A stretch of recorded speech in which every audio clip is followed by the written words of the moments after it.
الله و برکاته. تماشابینان عزیز، مخلصان ارجمند که طول یک هفته برنامه فردای تاجیکستان را انتظار بدید.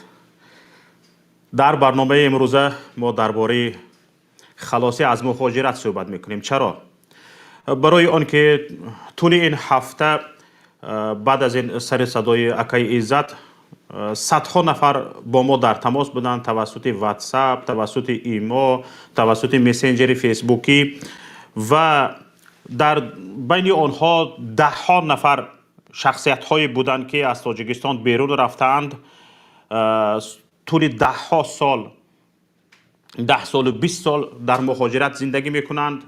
آنها یک مهاجر قطاری نیستند، در منصب و مسندهای بلند در مهاجرت هستند و آنها گفتند که ما که مهاجرت به دلمان زده است، ما که مسافرت و غریبی به دلمان زده است و میخواهیم به وطن برگردیم و در بازگشت خود در وطن هیچ یک آینده ای را نمیبینیم و انتظار میشویم که کی این فرصت میرسد. حال زور مهاجران قطاری که کوچروبی میکنند، به ساختمان مشغول هستند، در خونگی، در سرما کار میکنند، حال زور آنها چی باشد؟ و میگویند ما به اهل عائله خود آمده ایم، خانه داریم، جا داریم، مکان داریم، زیست زندگیمان خوب است. لیکن آنهایی که در وگان ها زندگی میکنند، آنهایی که با مشقت مبلغ مییابند، حال زور آنها چی باشد؟ آنهایی که در خانه های اجاروی، در وگان ها زندگی میکنند، حال زورشان چی باشد؟ و حتما که باید به وطن برگشت. هیچ یک جایی که اگر در بهترین شرایط هم زندگی کردگی باشی و در بهترین شرایط باشی هم هیچ جا به وطن نمی براید، هیچ جا وطن شده نمی تواند. برای همین هم تماشابینان گرامی، ما موضوع امروزه را به همین ربط دادیم، یعنی خلاصی از مهاجرت. برای این تماشابینان گرامی، برای ما بیشتر مشورت لازم است، یعنی مکالمه های لازم است که ما در نهایت مکالمه ها باید راه های خلاصی از مهاجرت را یابیم. بیشتری اهل فهم، بیشتری اهل اندیشه بر اینند که تا ما راه خلاصی از رژیم امروزه را دریافت نکنیم، راه خلاصی از مهاجرت را یافتن غیر ممکن است. انا برای همین هم اینجا هم به ما ضرور است که هم درباره راه خلاصی از مهاجرت را اندیشه کنیم و هم راه خلاصی از رژیم امروزه مستبد را اندیشه کنیم. و من را خیلی امیدوار چی کرد؟ امیدواری من از آن است که بسیار شخصانی صاحب اندیشه، گرچه که حالا حاضر نمیخواهند نامشان ذکر شود، نمیخواهند با نام خودشان ابراز اندیشه کنند، نمیخواهند از آنها نام برده شود، لیکن به ما فکر میدهند، به ما هر گونه ایده ها میفرستانند توسط واتساپ، توسط مسنجر و دیگر توسط پیام فرستک ها با ما در مکالمه هستند، در مکاتبه هستند و در مشورت هستند. علیکی همین چیز طول یک سال آخر بود، لیکن همین تقریبا یک ماه، 2 ماه آخر خیلی زیاد شده است و همین شب روز خیلی زیاد است. حتی خانم هایی که از تاجیکستان بیرون رفتند، زبان های خارجی را بلد هستند، سیاست را بلد هستند و کسب و کار خوب دارند و خلاصهشون این شده است که مسافرت و مهاجرت است، وطن است، باید به وطن برگشت. حق و همسایه در مسافرت و مهاجرت همون شما رو همون مسافر و مهاجر میشناسد. حق و همسایه در وطن شما رو هم هموطن میشناسد، هم همسایه میشناسد و شما رابطه نزدیک با خویش و اقربا دارید و از حال خویش و اقربایتان از نزدیک باخبر میشوید. انا برای همین هم تماشابینان عزیز، خلاصه این شده که در تمام ملت تاجیک، در تمام مهاجران، خلاصه این شده که باید ما از مهاجرت خلاص شویم. تدریجاً تدریجاً باید خلاص شویم. تدریجاً چگونه؟ آهسته آهسته راههایش را جستجو کنیم، پیدا کنیم و از این راههای خلاصی را پیدا کرده رها یابیم. انا برای همین هم امروز وقت آن رسیده است که مشورت ادراک و هوشیاری دهد، عقلها را عقلها یاری دهد. برای همین ما اینجا توسط هم ویدیو، کسایی که میخوان توسط نوار توسط ویدیو تماس گیرند با ما، در زیر نوار در اپیسان سلکه پیوست شوی با ما گذاشته شده است. شما انگشت میزنید و برابر انگشت زدن اونجا شما را تا به ما پیوست شدن راهنمایی میکند. و هم کسایی که نمیخواهید با سیمای خود برآمد کنید میتوانید توسط واتساپ تماس بگیرید. رقم واتساپ در اینجا نشان داده شده است و شما توسط این رقمی که در اینجا نشان داده شده است میتوانید با ما در تماس باشید. اما خواهش ما بیشتر این است که با سیمای خود بیشتر برآمد کنید و بیشتر فکر و اندیشه های خود را در این باره بیان سازید. حالا یک نفر با نام مهاجر کلابی با ما در تماس هستند. بفرمایید برادر عزیز.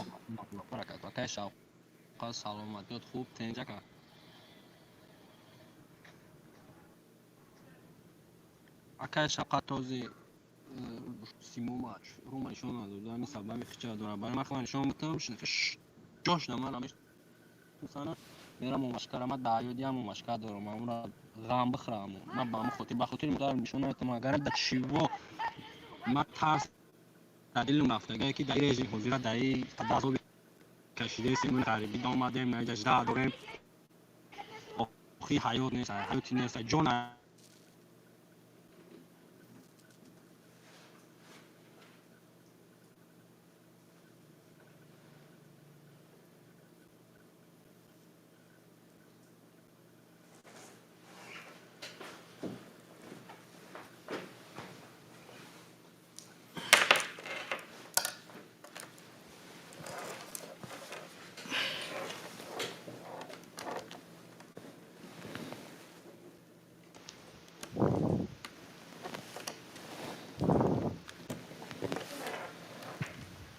الو الو ما تایم بود نه تایم ما زیاد میشه لکای تمام بهتر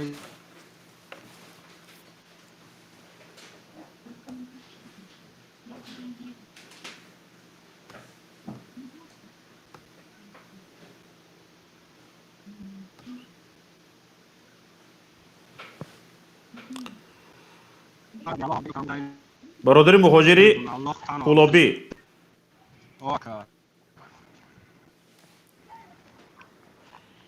شما صدای من رو میشنوید؟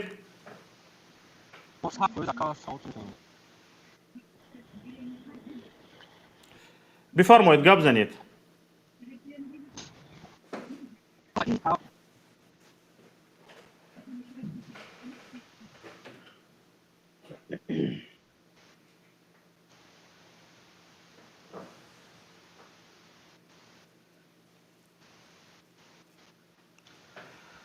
به فکرم این برادر موجشان خوب نیست، صدایشان خوب نمی بیاید.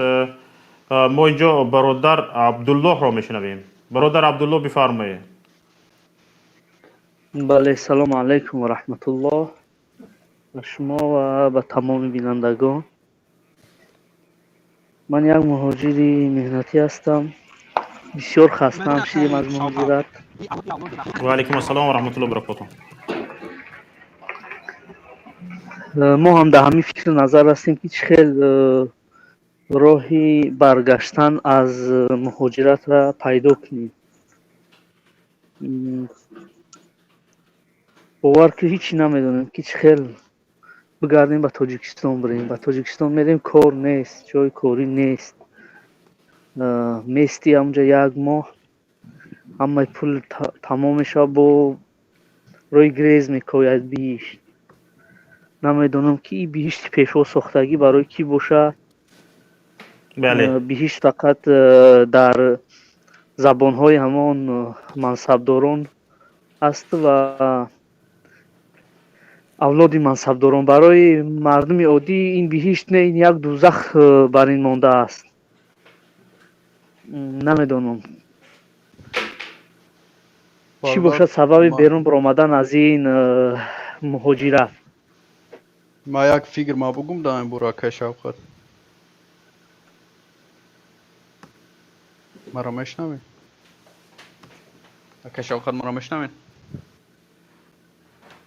мо мешнавем. бале, бифармо.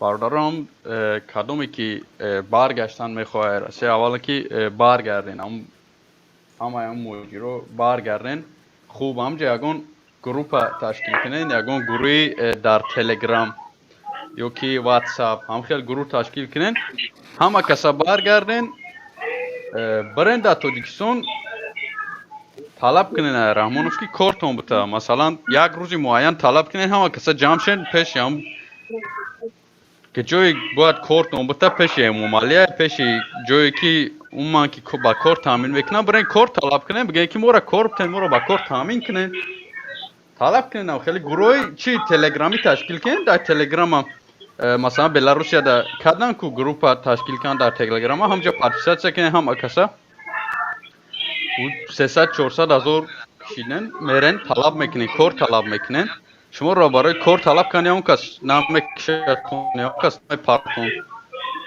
فقط کار طلب کنین یا اون چیز دیگه نه بار بگردین تاجیکستان برین مثلا شما در روسیه 20,000 روبل روسی ده پاتنت میکنین بعد پاتنت کردن اکه شوکت هم میکروفونشون بکشن ما گپ زنم آوازشون میاد نمی کسی ما میکروفونش بکشن مثلا در روسیه شما 20,000 ده پاتنت میکنین بعد پاتنت کردن هر ماه دیگه 5,000 میس بله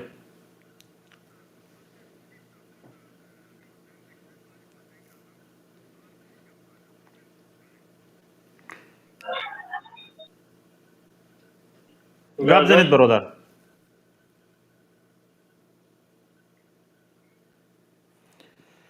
کسایی که در نوبت نیستید لطفا میکروفونتون رو خاموش کنید از اینجا کارمندان تکنیکی خواهش میکنم کسانی که گپ نزده شدن میکروفونشون رو خاموش کنید برادر عبدالله بفرمایید ما مادراتر گپ زده بود که خوب یک قسمش شما میخرین ای 25,000 یک قسمش چی میتین کوارتیرا پولی میتین چند قرش میمونه چند قرش به خونه روی میکنین ما هم یه مقداری کمش میمونه هم قرش میمونه که شما را دام تاجیکستان هم کماش میتین هم قرش میمونه با پلوس شما سلامتتون ایدس میتین در روسیه در یک جای بیگانه سلامتتون ایدس میتین مثلا عمری آدمای اروپا و امریکا را ببینین چند سال عمر میبینن عمری تاجیکا را ببینین چند سال عمر میبینن مثلا یک تاجیک ماکسیموم 60 سال عمر میبینه نه که یک امریکایی یا اروپایی تا 80-90 سال عمر میبینه که با دایی سن سالش با قوت مثال قوه نغز داره این همش سبب همه که او کار فیزیکی نمیکنن مثلا همین رحمانوف خودش چی با تا حاضر با قوت نمورده است مثال 70 در رومای نمورده است برای که او هیچ وقت کار فیزیکی کردگی نیست او همه وقت فرمان دادگی دزدیدگی هر جا خوردگی گشتگی تیاره وقتی آدم هم خیلی زندگی میکنه اون نمیبره او کار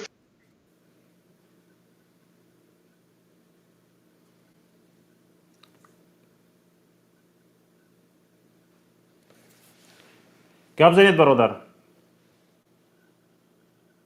شما گپتون رو تموم نکردید مدیراتور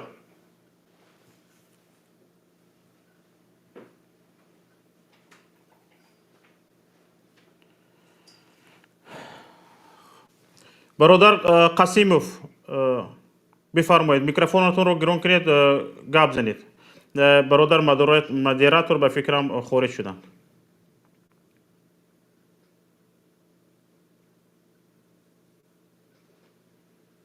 الو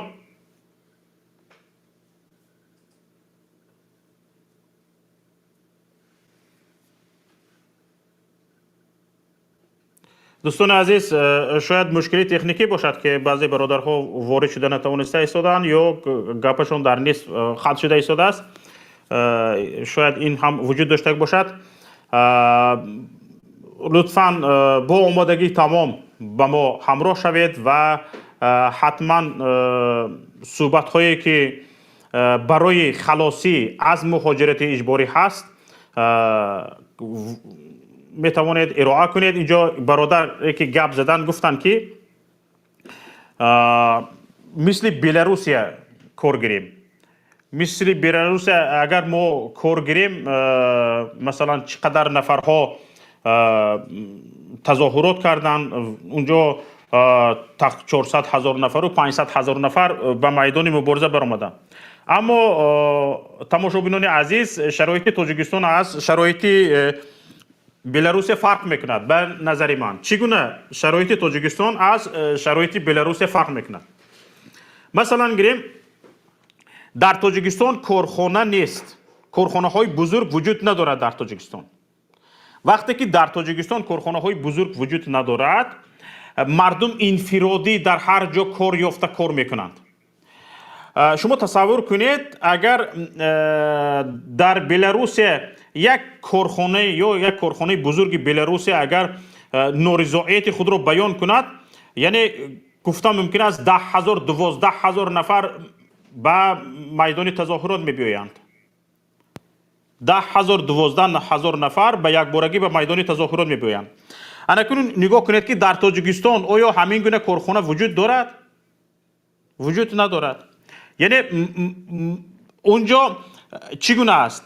مثلا گریم 10,000 12,000 نفری که در یک کارخانه کار میکنن اکثریت رفته در نتیجه همکاری ها هم اندیشه و هم عقیده میشوند و وقتی که تظاهرات گفتن به تظاهرات میبرایند. لیکن در تاجیکستان چی؟ در تاجیکستان برای هم آواز کردن مردم خیلی مهنت کردن لازم است. برای اون که مثلا در مهاجرت کار میکند هیچ نه 2-3 برادر یک تشده کار میکند یا اینکه یک نفر 2 نفر یک گروه ساخته کار میکنن یا 8 نفر 10 نفر. هیچ در هیچ جا نمیبینی که مثلا گریم 2,000 نفر و 3,000 نفر و 4,000 نفر جمع شده باشند در یک جا کار میکرده باشند، یک دیگر رو هر روزه میدیده باشند، با همدیگر اونس میگرفته باشند و عموما هم اندیشه و هم صدای و هم آواز میشده باشند. انا برای همین هم برادران عزیز کمتر شرایط تاجیکستان از شرایط بلاروس فرق میکند. در تاجیکستان مردم رو هم صدا، هم آواز، هم اندیشه کردن مشکل است و از همین مشکلات ما خودی حکومت هم سوء استفاده میکند. حکومت سوء استفاده میکند که میدوند که مردم هم آواز و هم اندیشه و هم صدا شدنشون مشکل است. انا برای همین هم برادران عزیز تجربه بلاروس را در تاجیکستان استفاده کردن خیلی مشکلی های زیاد دارد. چیزی دیگر در بلاروس اگر مردم در داخل بلاروس جای کار داشتند و در یک کارخانه 8,000 12,000 نفر کار میکند،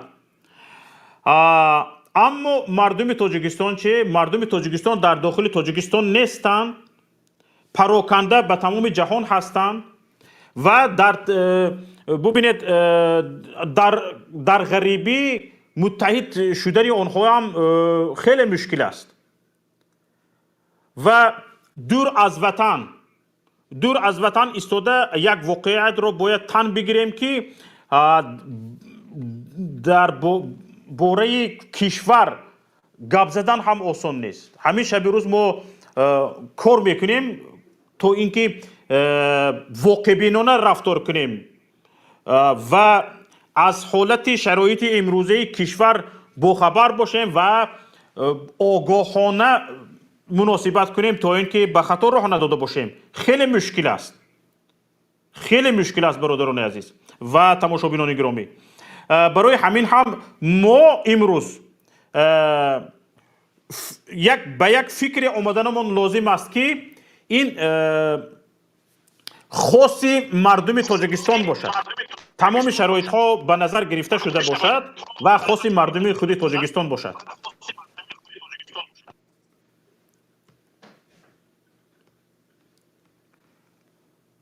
از واتساپ زنگ آمد، زنگ واتساپی را قبول میکنم. خوب، سلام علیکم. ما مادراترم کمتر پیش مشکلات تکنیکی به در چشمو ما خارج کردن و قرار دادم ایجا زنگ بزنم. بله، سلامت باشید، بفرمایید. خوب اکا درباره بلاروس شما گپ زده شده بدید ها؟ بله. گفته های مرا شنیدید؟ ما گفته های شما را شنیدم. ما در گفتن شما ایرا گفتنیم که بله مشکل تجربه بلاروسی را در تاجیکستان استفاده کردن، اما باید یک چیز باشه که مهاجرا را به یکدیگرش بپیونده. مثلا همین برنامه شما امروز ما را به یکدیگرمون پیوست کرد. خوب زنگ میزنیم، فکرامون میگیم در شما، یا که با خطی همدیگرمون صحبت میکنیم، این جسارت ما را زیادتر بیشتر میکنه، یا که فکر سیاسی ما را زیادتر میکنه. همه خیلی یک گروه باشه به نام مهاجران که در داخل تاجیکستان هم مهاجر را به یکدیگرش بپیونده، که گروه تلگرامی یا که واتساپی بنایتونه.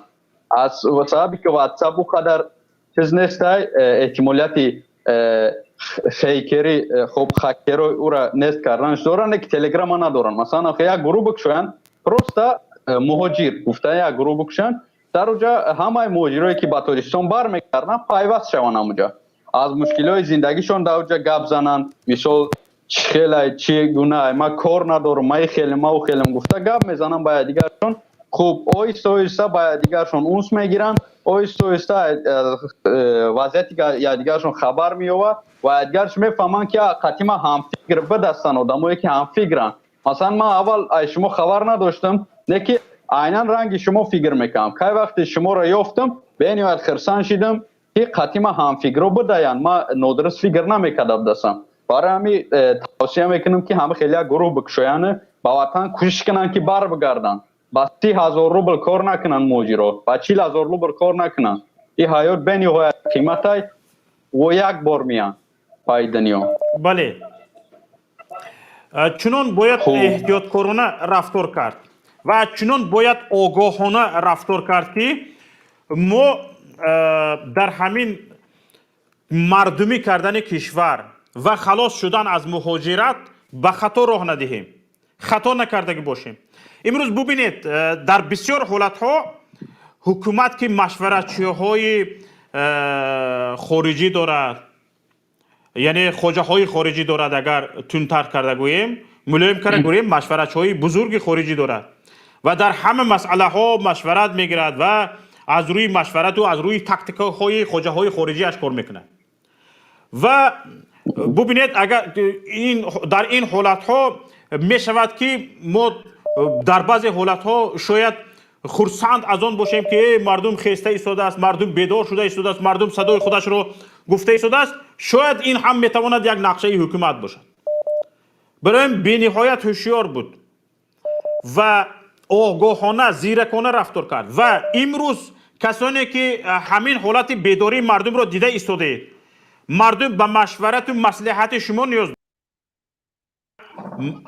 مشورت و مصلحت شما میتواند مردم را از سیاست های گلوبالی، از مناسبت با رژیم امروزه تاجیکستان آگاه کند و مردم با مشورت و مصلحت شما میتواند آگاهانه قدم های استوار به پیش نهاد. اما شما خاموش هستید، بی‌طرفی را اختیار کرده اید. فکر میکنم همین کارتون نادرست است، خصوصا شخصانی که علم دارید، از علم سیاست با خبر هستید، از علم حقوق با خبر هستید و از نیرنگ های سیاسی با خبر هستید و خاموش هستید و امروز مردم در این حالت است. فکر میکنم خاموشی شما ضرر میکند و حالا اینجا خودی حکومت هم که بسیار با مشورت و مصلحت های خواجگان خارجیش با مبارزه به خلق خودش سر کار دارد. در این جا یعنی اینترس ملی، یعنی ملت به نظر گرفته نمی شود، وطن به نظر گرفته نمی شود، فقط منفیت ها به نظر گرفته می شود. وقتی که فقط منفیت ها به نظر گرفته می شود، مردم مثل یک غلام، مثل یک رمه گوسفندان به این سوران ҳамин хеле дар ҳамин хеле ҳолат қарор мегиранд ва дида истодем ки дар ҳамин ҳолат қарор гирифта истодем. барои ҳамин ҳаммиллатони азиз, ҳамватанони азиз, мо бояд кӯшиш кунем ки огоҳона рафтор кунем ва шахсони огоҳ имрӯз бароянд ба машварат дар инҷо бояд бо ҳам муколама кунем, суҳбат кунем, ба миллат роҳ нишон диҳем. имрӯз хулоса ин шудааст, касоне ки тавассути ватсап ва дигар мессенҷерҳо ба мо мебароед, мегӯяд ҳаққонӣ ба дилам задааст, ҳаққонӣ ба Тоҷикистон рафтан лозим аст, ватан ватан аст. аммо он гапи шуморо танҳо мо мешунавем. шояд фақат сарлавҳаи суханҳои шуморо мо гуфта тавонем, аммо тамоми гапҳои шумо ки шумо як нафару ду нафар нестед, даҳҳо нафар занг мезанед, тамоми гапҳои шумо ҷамъ карда нашавад, ҳарчанд мо бисёр чизҳоро ба қайд мегирем. барои ҳамин инҷо ҷое аст ки аз машварату маслиҳатҳои шумо тамоми миллат бояд бохабар бошад ва бояд бо ҳам кор гирем. як занги дигар аз ватсап омада истодааст. алло,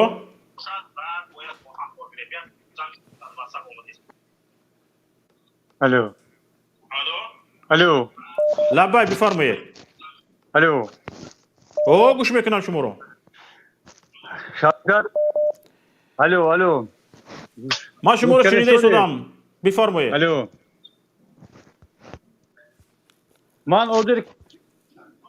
من شما که گفتم شما من صحبت کردید رحمت کلام و صحبت داشتید من کمتر گوش کردم یک خلاصه آمدم من تمام خلق تاجیک به من میگن و شما به میگم که شنوده باشد منه ای بچه های تاجیک کدام شهر به نباشی التماس شما به اول گفتی شوکت گرگی است اول بین خود تازه کنید و بوسخایی که هستن کو امام علی پفتگی در همه شهر رو بر وای نیست کرنده کن وای ترسون سکروز خلق ترسون دوست است وای خانه هاتون گم بدینید شما جنگ میکند انمین حساب بگیرید از درون خود تازه سر کنید این بسیار کرستانیاک و لنینگراد و مسکو بسیار بوس آسیان وای بوس های تازه کرنده کوریاک بیوم تمام خلق تاجیک وقت ساعت هست که امریکا خیداندن دکور وای ظالم برای پیش کردن این کاری آسان نیست ایگی تو التماس شما به فقط من شما به التماس می‌کنم از کدام شهر گپ دوستید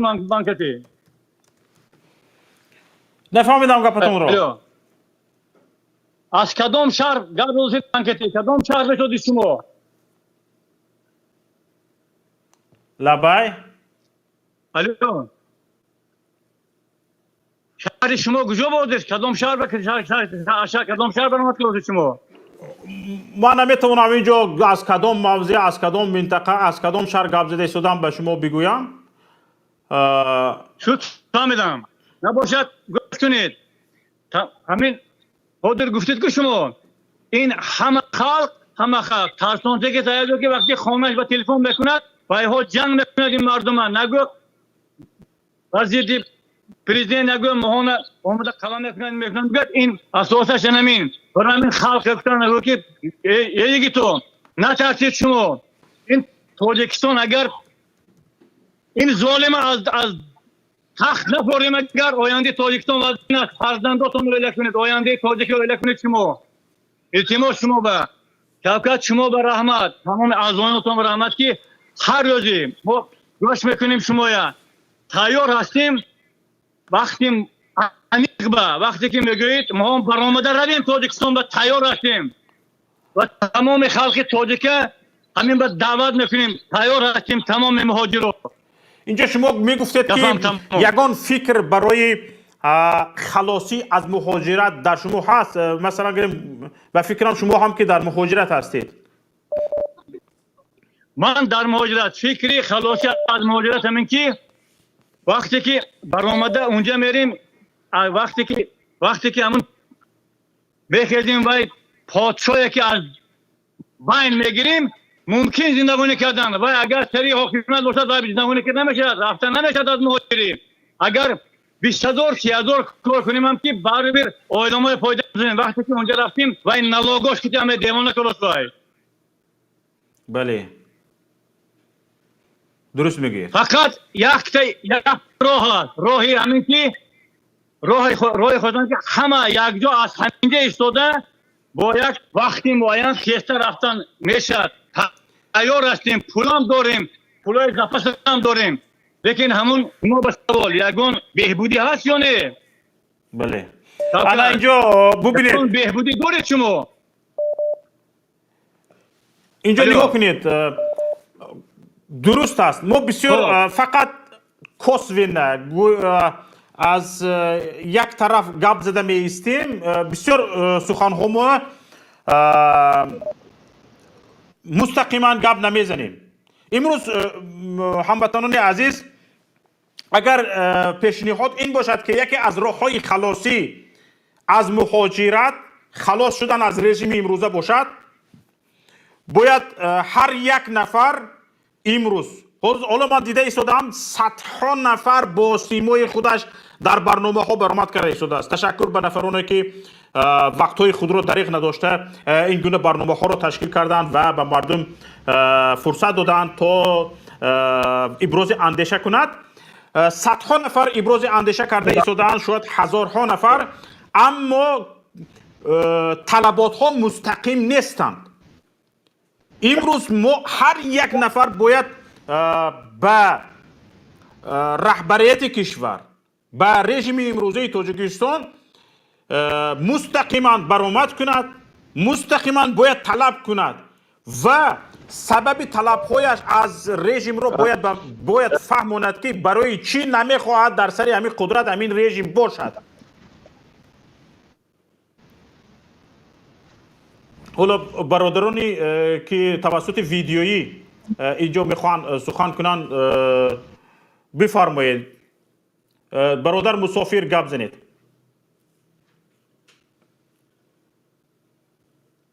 برادر مسافر.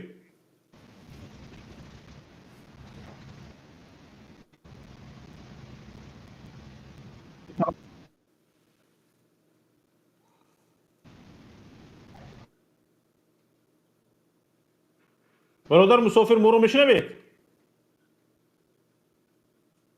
السلام علیکم. السلام و علیکم. علیکم السلام و رحمت الله.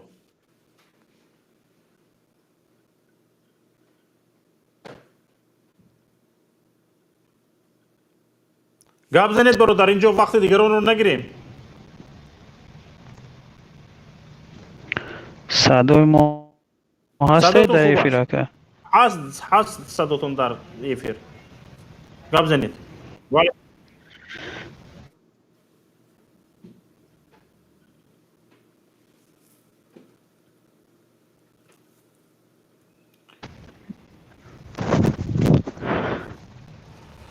او برادر، ما هم شما بگم در چیتون رو همی درست کنید، بعد خانم برادر قوشیدنی گفتنیم که پیش از همه یک آدم سفربر در کار، یک آدمی که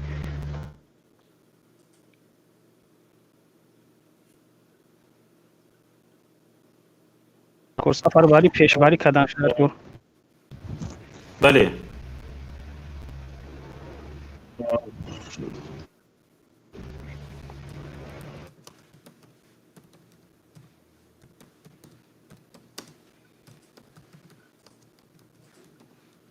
خیلی باقی به همه شما بردباری به همه مظلومان تشکر به شما. عذر بلند باشید. میتونید برادر رو همراه صحبت کنیم. همه کسا یک برادر پراگوی اتاپلین نشون داده ایستادند.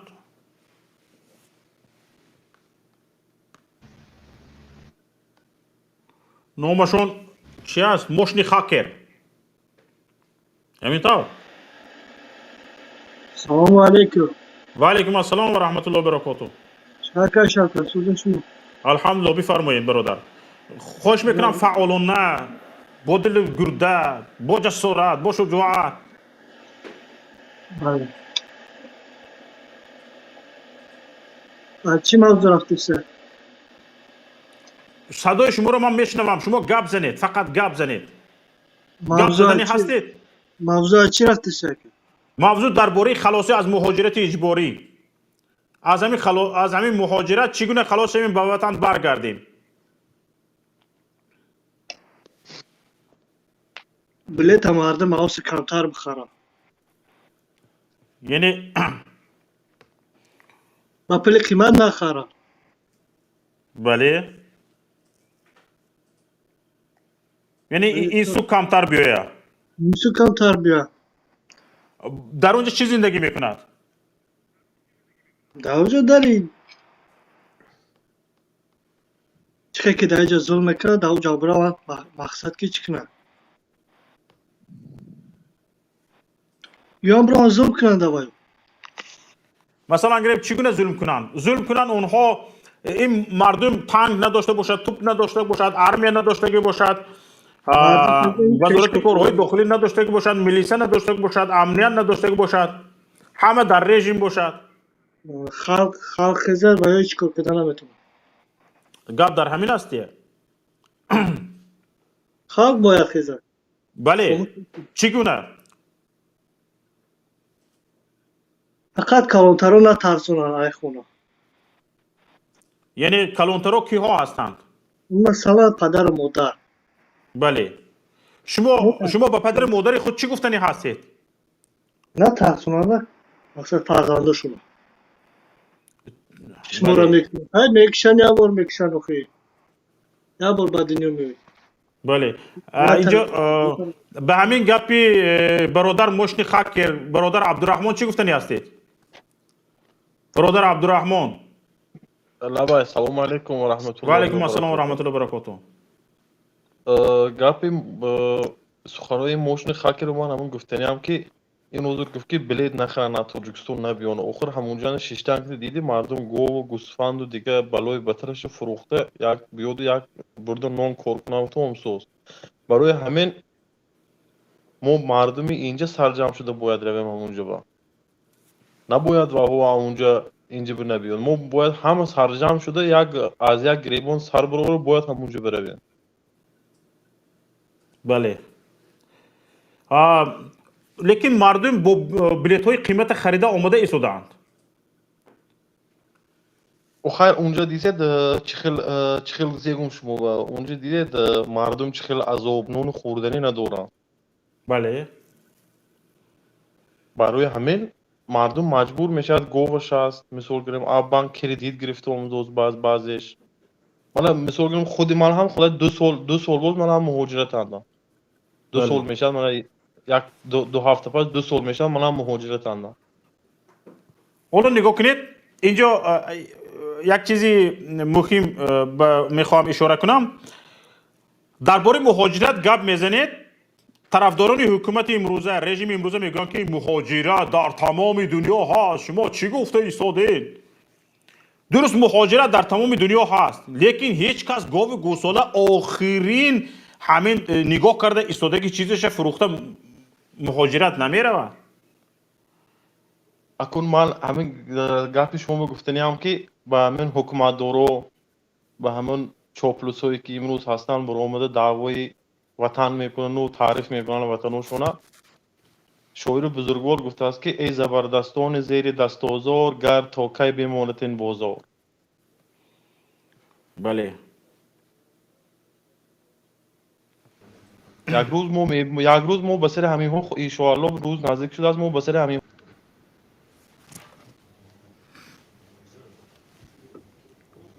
بله درست میگید برادر.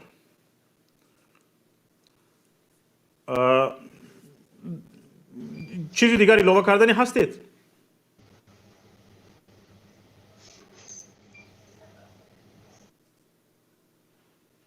برادر مهاجری سرویران،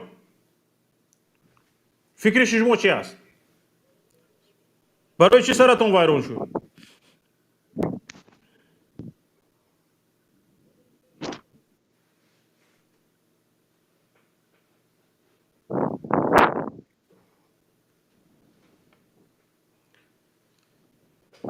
برادر مهاجری سرویران گپ میزنید؟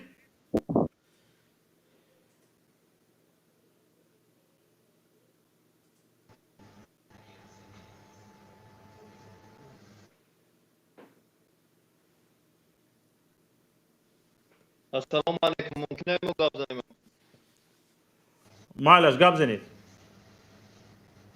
اکا من گفتنیم که همه رحمانو وقتی که همه برای اطلاعاتی باید داد وقتی که یک برنامه از جانب رحمان می شود در همون کانال مونده می شود فقط تماشابی چند تا دارد تمام خلاص.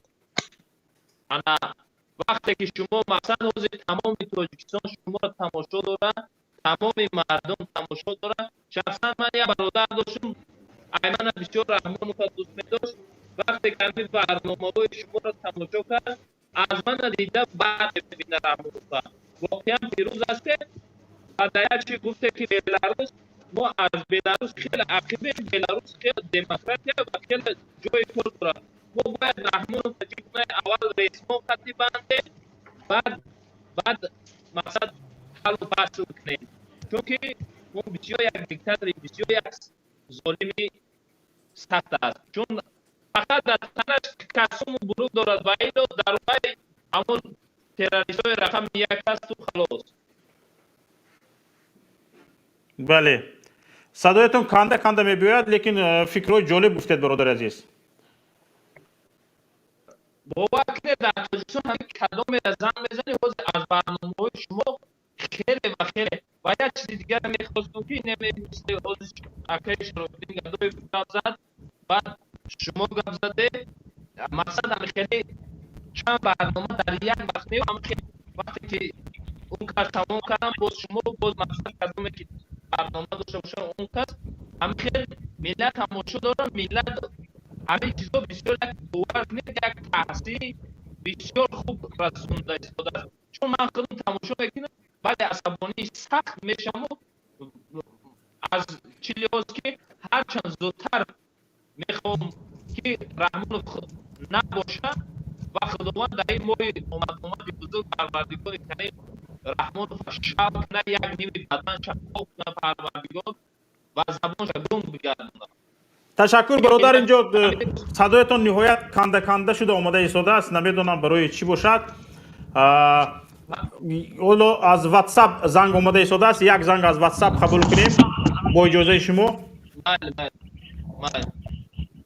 الو شاید شما توینا میکروفونتون رو درست کنید. الله السلام علیکم و رحمت الله و برکاته. و علیکم السلام و رحمت الله و برکاته. من در صوت زیاده؟ بله.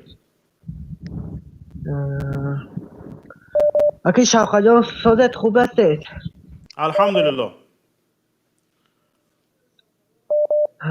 من پیام دارم یکم آزادی به اکی ایزد امان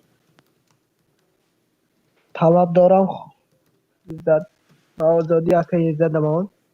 بله تشکر. همین از وروخ جنت روی زمین میگوید 40,000 اهالی داشته باشد 20,000ش در مهاجرت است. بله همش کوچ بسته مانده آمده است. بله این از پیشت اکن حکومت دارای ده یکم درجهش همین عسکریش از یکم همین پرشوست است. همش مینیستاش میرود خانه آدم ها میرود همین پدر و مادرش میبرد اهمیت به قلف میکند 3 روز 4 روز قلف میکند. بچهش تلفن میکند که تا نوایی پدر و مادرت قلف است از چی میگون تو سر ما نمیتی میگون. بله همین وارو خود آباد شد 64 میلیون از همین مهاجرت توپ کرد، از کیسه خلق توپ کرد. رحمانوف یگان چیز نساخته است. حکومتدارا یگان از بالای حکومتدارا یگان پول از طرفی دولت هیچ جدا نشده است. همش صاحب کارا ساخته است. بله پس همین صاحب کاران هم برای دراز شدن عمری همین رژیم مستبد سمگذار هستند. اکن مجبور میکنن نه نتیان یا کمون صاحب کارا را کارشان را برباد میکنن، زندگیشان را خراب میکنن. بله. این کار همش مجبوری است.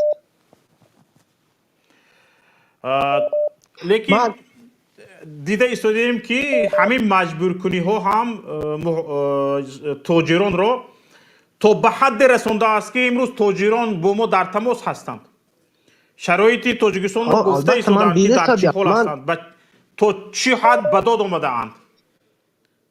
من 2018 به مهاجرت آمدم.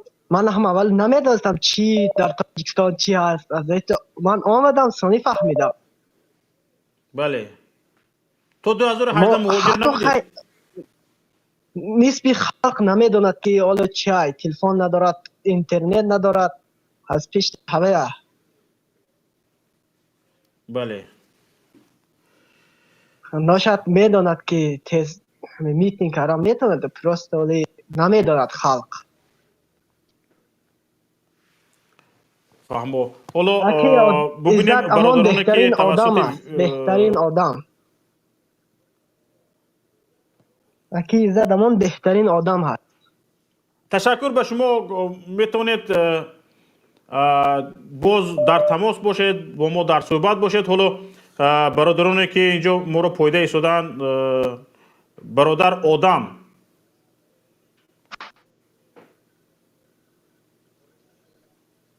میکروفونتون کشتگی است. برادر آدم، میکروفونتون رو گرم کنید.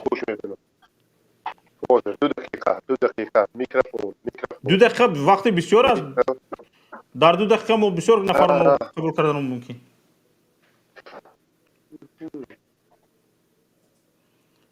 بسیار خوب. بفرمایید. سربازی وطن.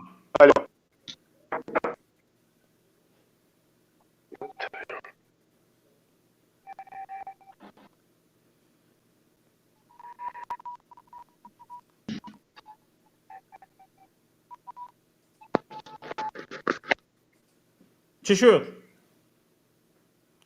صدایتون یک بار آمد باز نیست شد. آدم؟ هست صداتون.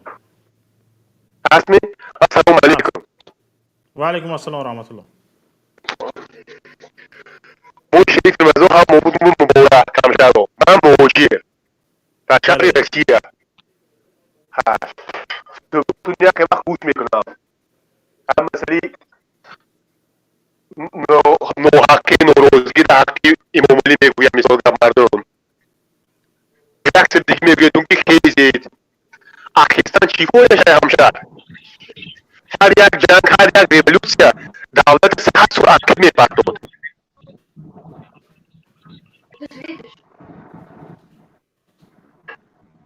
الو من گوش دادید؟ الو برادر افسانه نگوخی؟ افسانه نیستن. میگم باید میگی تو که ریولوس کنید که خیزید کنید. گفت گوش کنید. گفت گوش کنید. شما من گوش کنید ولی بفرمایید لطف کنید. ما جنگ نمیخوایم. ما میخوایم که دولت دموکراتی داشته باشیم. میخوایم که تاجیکستان آباد باشه، آزادی باشه. در تاجیکستان بهترین نعمت آزادی است. ما آزادی نداریم اگر در تاجیکستان. اگه یکی تو گویم مایلش نخواد یک سوال مایلش شما بگوید که وقتی که من در تاجیکستان آزادی نداشتم کجا میتونم آبادی کرده؟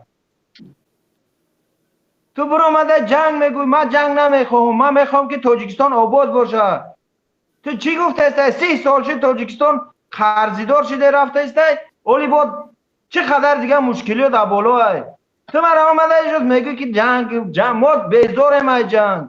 تو این روز ما را عصر 21 خیلی سفسطه نگو برای ما خی. ما خودمان روزه بیزار شده گیم ای مهاجرت. من مهاجرم، من فلانیم، من بیسمدانیم. تو نه خاک هستی نه گور هستی. من دیپلم سرخ دارم. اومدم در بالای زمین خوابم 2 سال شد. تو چی میگوی؟ از کجا گپ میزنی تو؟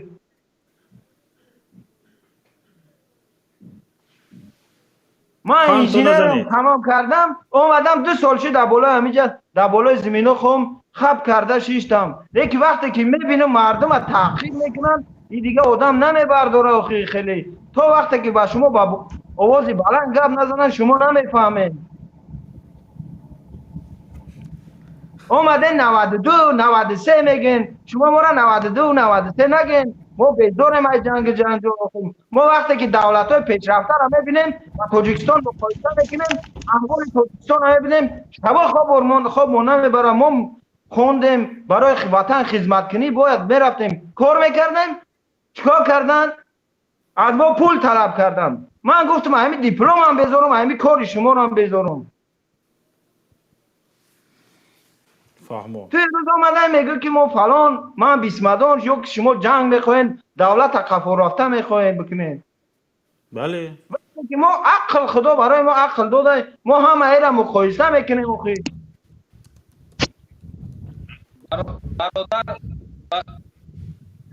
برادر نادم من شونده ها بله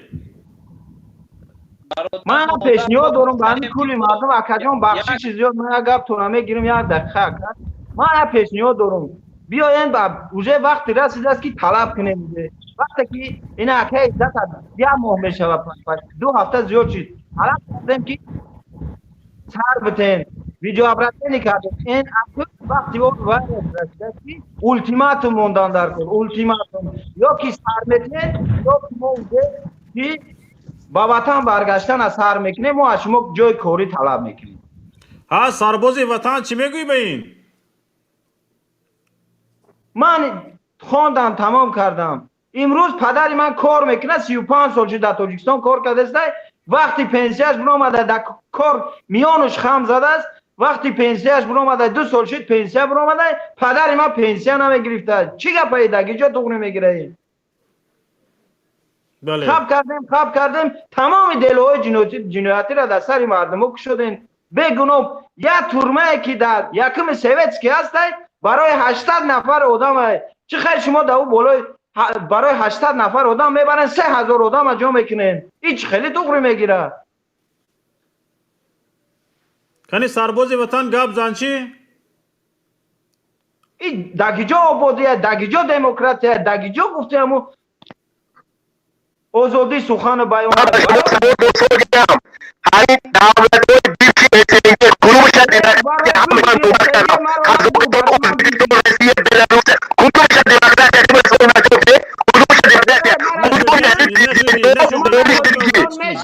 کارتون فقط از دموکراسی تو میکروفون از سوز نشید برادر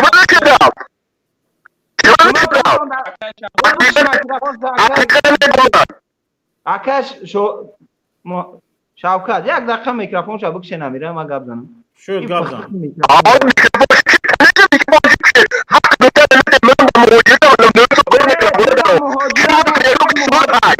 مرا گوش کیو تو در مهاجرت هستی تو مهاجری اول عذاب کشیدگی را ندیده تو عذاب مادرها را ندیده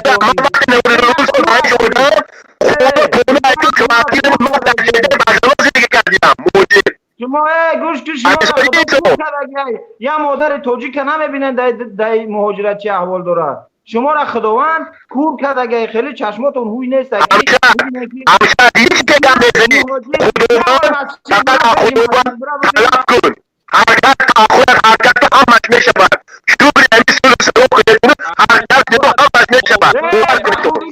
شما نفهمیدین ما وقتی که پس گفتیم شما نفهمیدین دیگه وقتی که ما پس گفتیم دوره کردیم التماس کردیم طلب کردیم گفتیم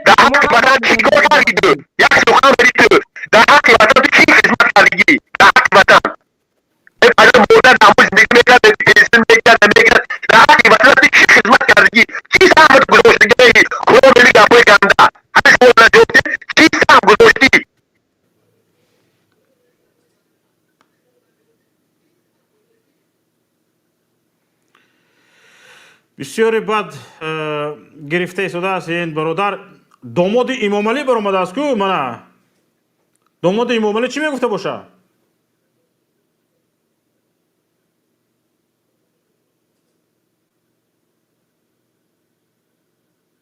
داماد امامعلی کو گپ زن چه خیلی از مهاجرت خلاص شویم، در تاجیکستان جای کار یابیم، یک زندگی ارزنده داشته باشیم در کشور.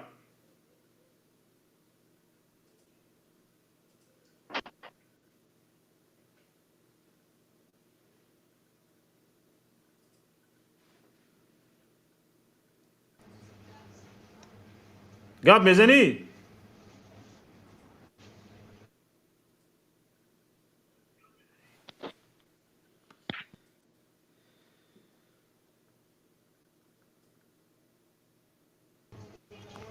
از 92 سو ایجادین هم موضوع میگراسیون سابقه میگراسیون این داوید توجیهتون رقم نیست باور کنید تو برادرو برادر میکروفونت ویران. ویران خوب بله. خوب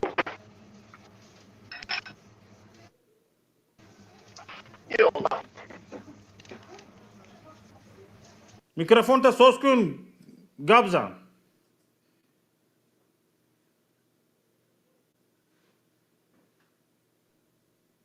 الو او گپ زن. میگم مهاجر میگوید نشد. خوب تکده رحمت به شما. او سلامت باشی.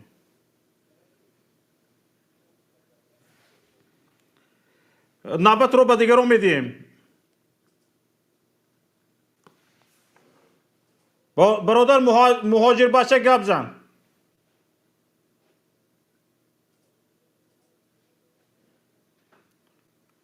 برادر مهاجر بچه.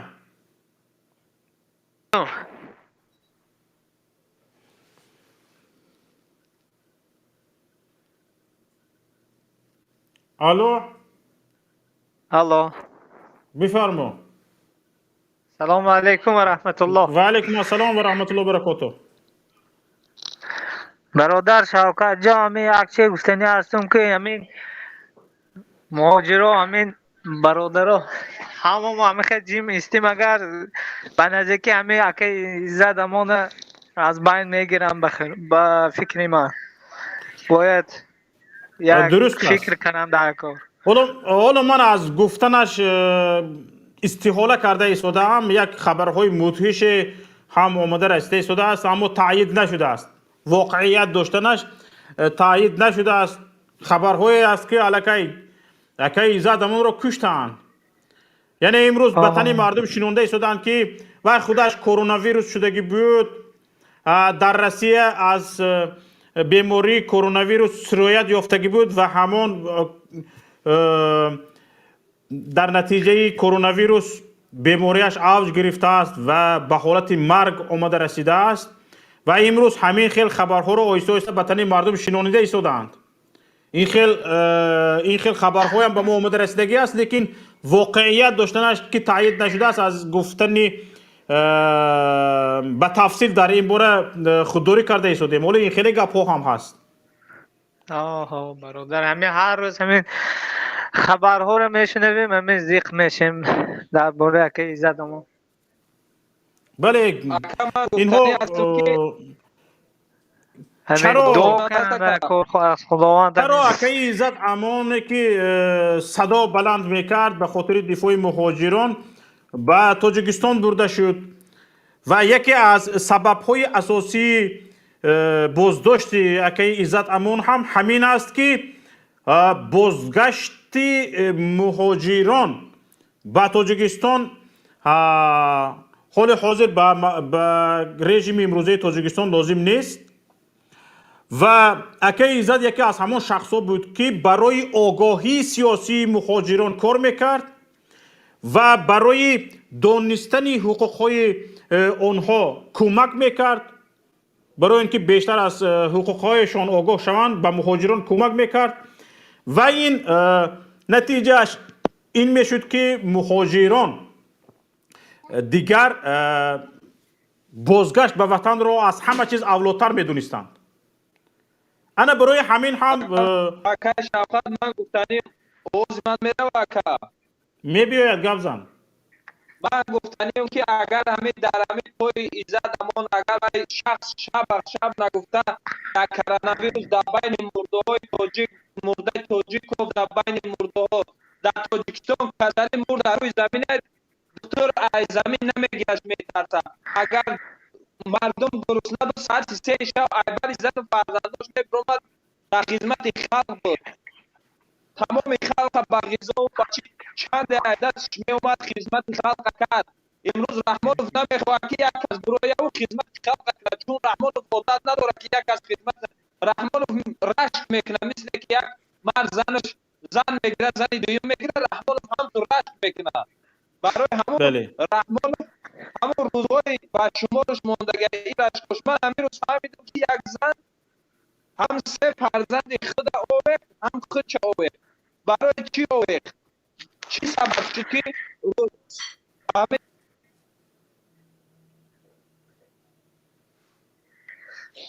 صدایتون گم شد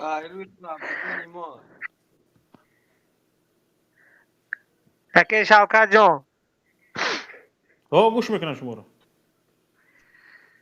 همین خدا اگر الهیم اولش اکی عزت امان در حفظ امانش نگاه دارد اگر خدای ناکرده در همین اکی عزت امان یگان حالت کنند یگان از بین بروند این مهاجرا انشاءالله که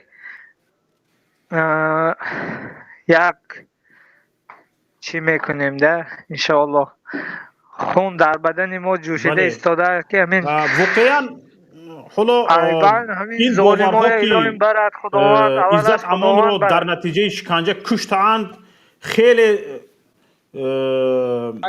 بالا رفته ایستاده است اگر حکومت بر این باشد که واقعا عزت امان زنده است مثل کسانی که پیش اول بازداشت میکرد میبرد به نزد ارچه برآورده گپ میزنند برآورده گپ زناند تو مردم ببیند که عزت امان زنده است سلامت است تو مردم رخسار او را ببیند که شکنجه نشده است حالا این کار را نکرده است اکثریت را بازداشت کرده میبرد حکومت یک 2 روز میداشت اول بعد به نزد ارچه برآورده گپ میزنند حالا عزت امان را به نزد ارچه برآورده گپ نزنانده است این از چی شهادت میدهد این از اون شهادت میدهد که یا عزت امان را کشتند و آهسته آهسته بعد از صدای مردم پس شدن این بعد از 6 ماه است بعد از 3 ماه است بعد از چند ماه دیگر که صدای مردم پس می شود و مردم همه عالم دل خودش را گفته تمام میکند بعد از وقت چیکار میکنند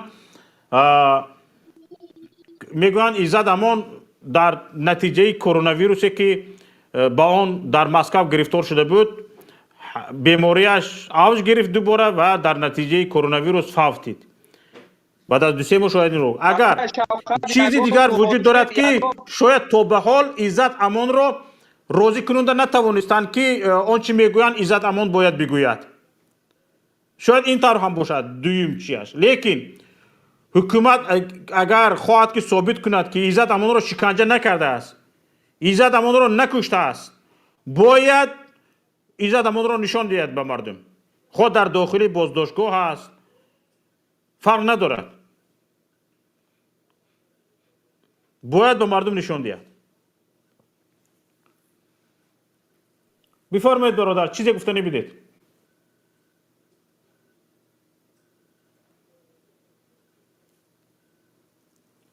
الو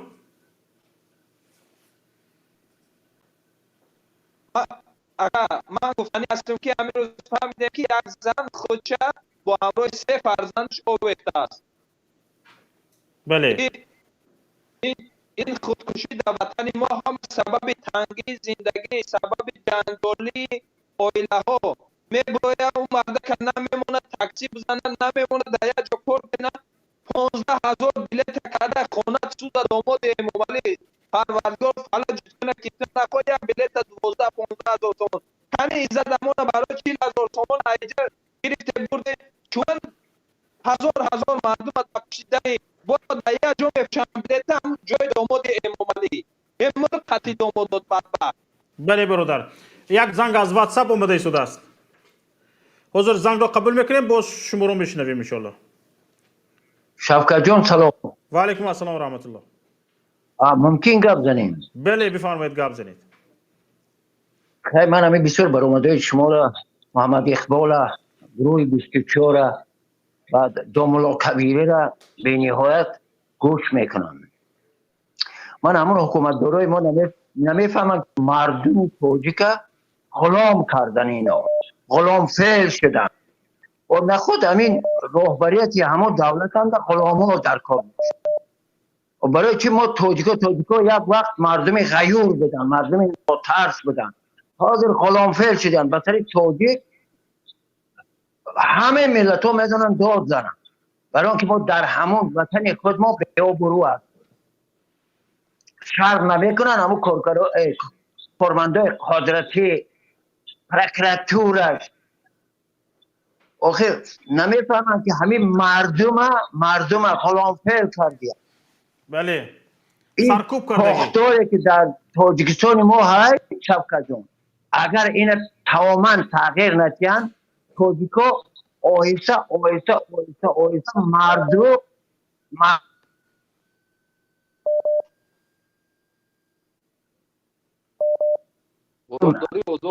مردم الان خطی تاجیکی من با تاجیکستان هم خودم اسکر میدادم خودم حاضر همین گفتن نمیتونه. در خود تاجیکستان بیچاره مردم هم غیر کردیان که میترسن خیزد گوید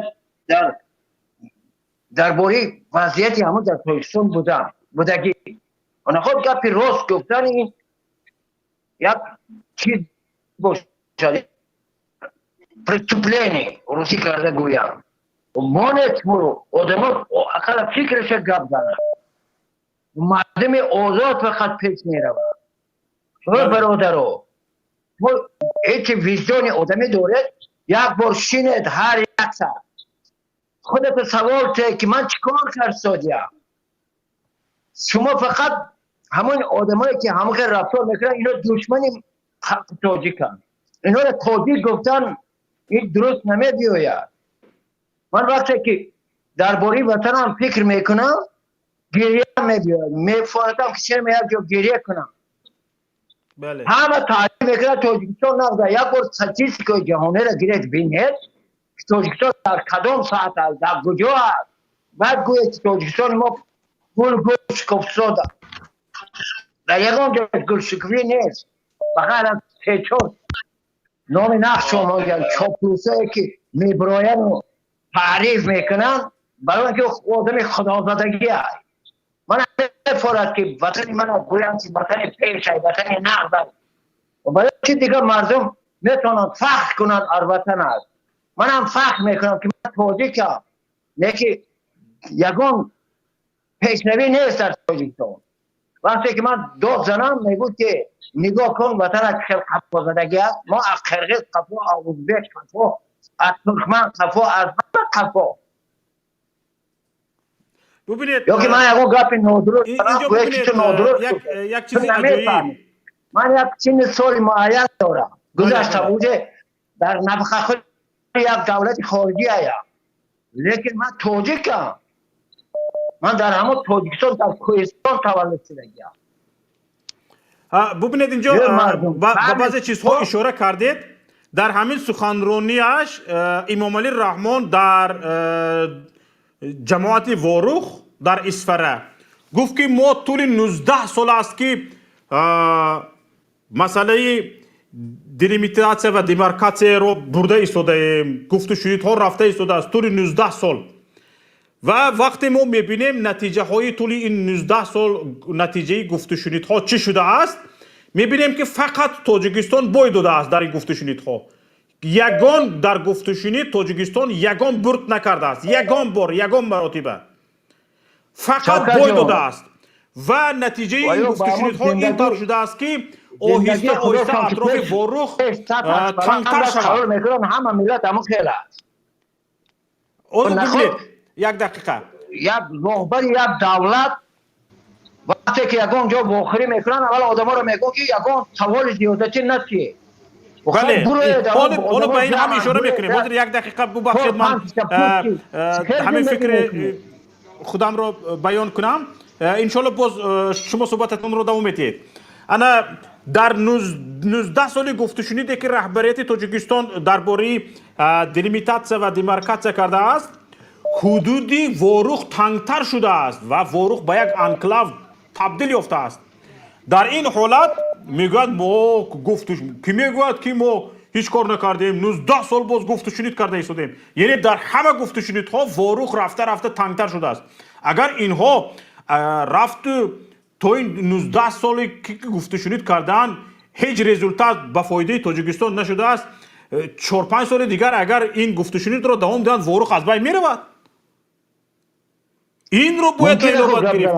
وقتی که رئیس جمهور سخنرانی کرد یگان نفر خیست گفت که رئیس جمهور مسئله انکلاو بودن یا انکلاو ماندن یا نماندن واروخ را گپ میزنیم یا نه، رئیس یگان کس گپ نزد.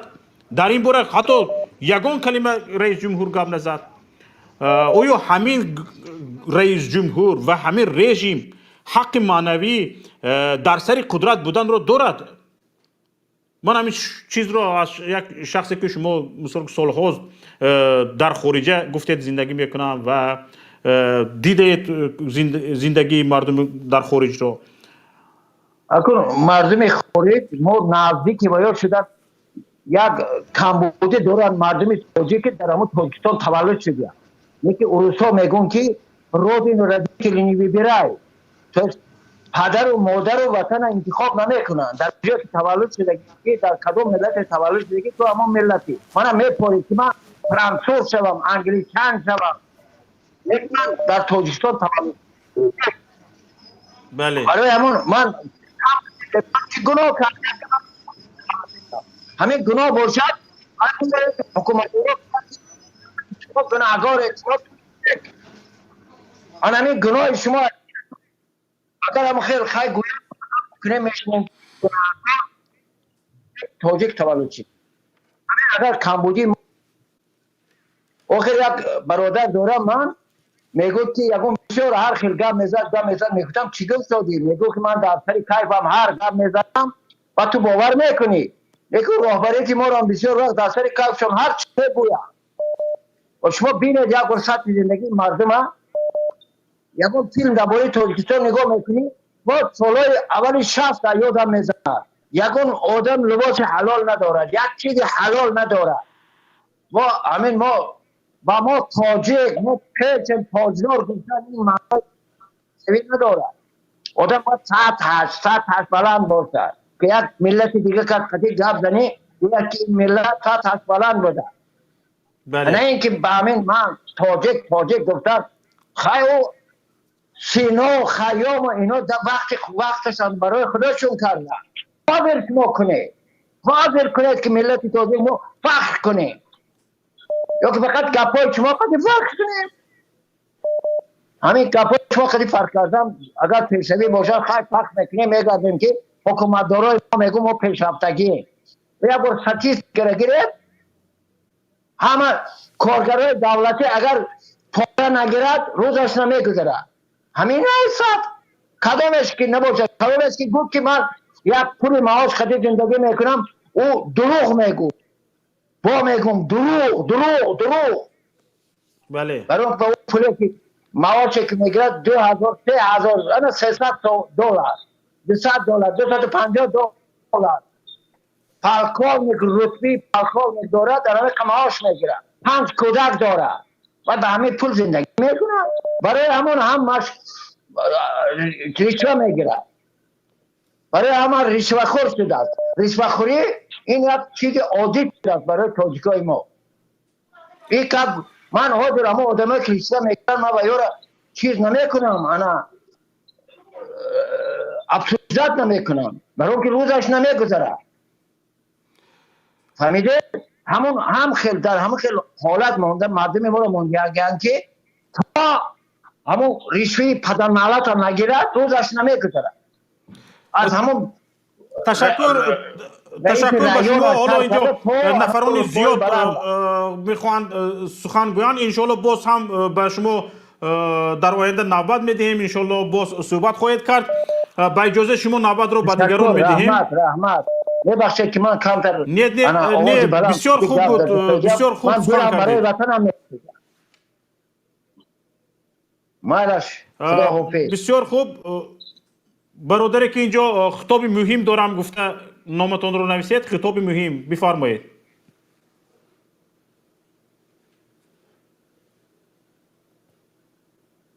خطاب مهم بفرمایید. گپ میزنید. سلام علیکم. و علیکم السلام و رحمت الله و برکاته. اولین به همه هموطنان خویش سلام خود را میرسانم. تشکر. و بعدا گفتنی هم که باید ما یکم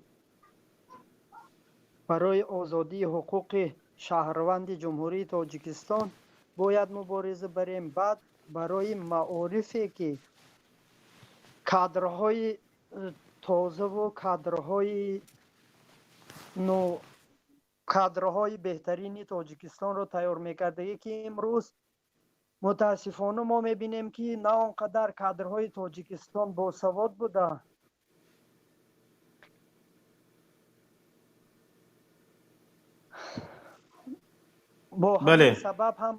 با همین سبب در تاجیکستان کروپسیا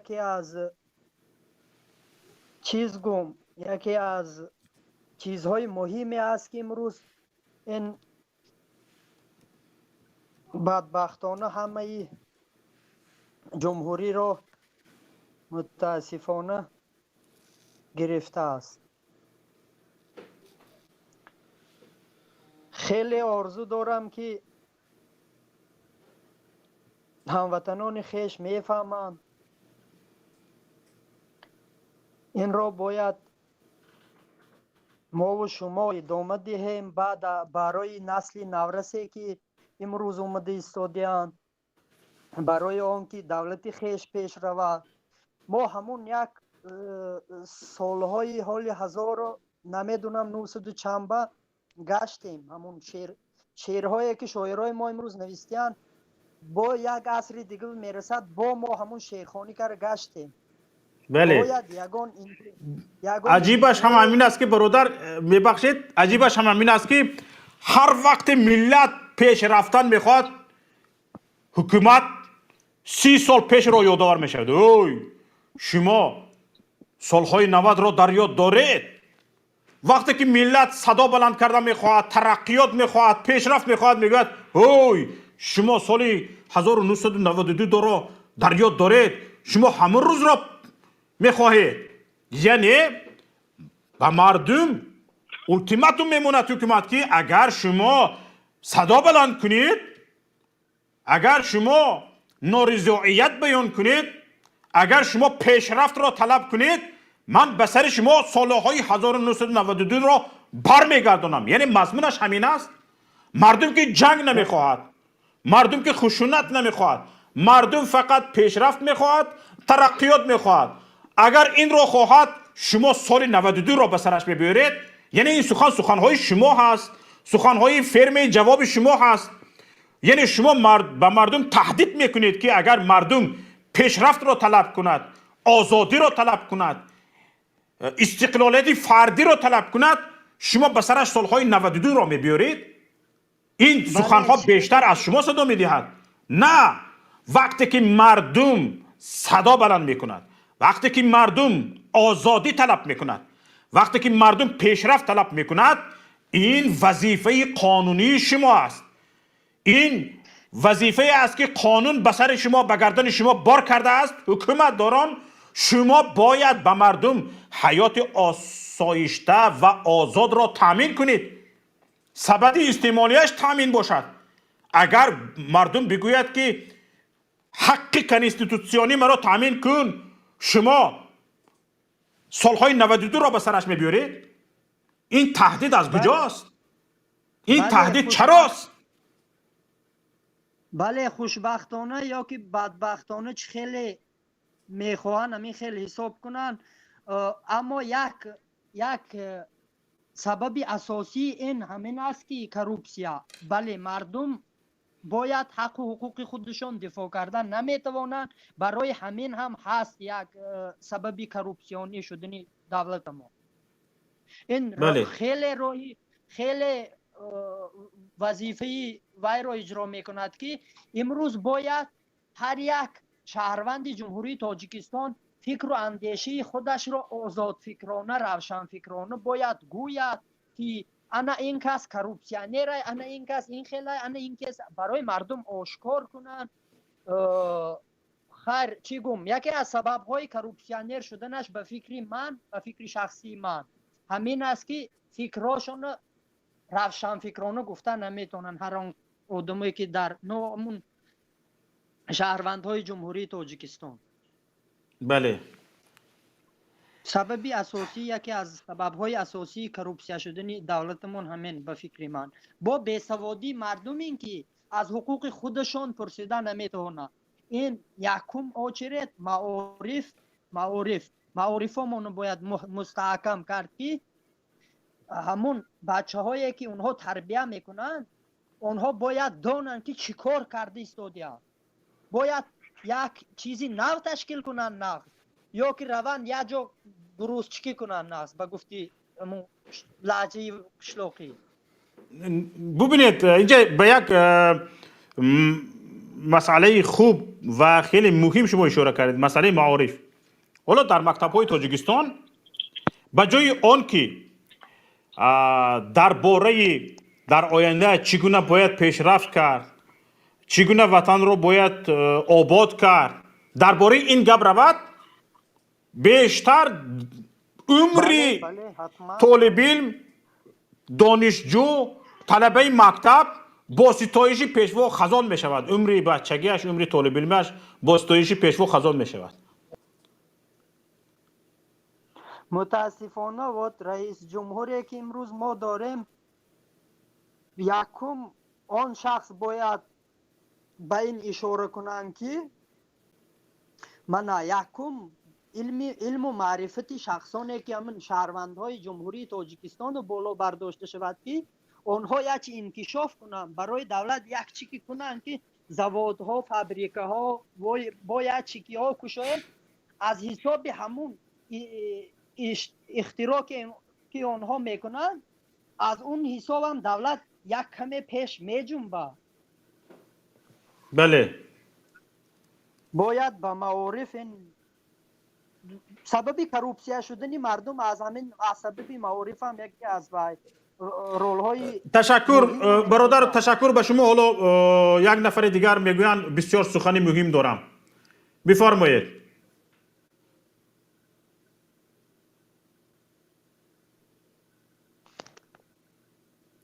بسیار سخنی مهم دارم، میتونید با سیمایتان برآمد کنید.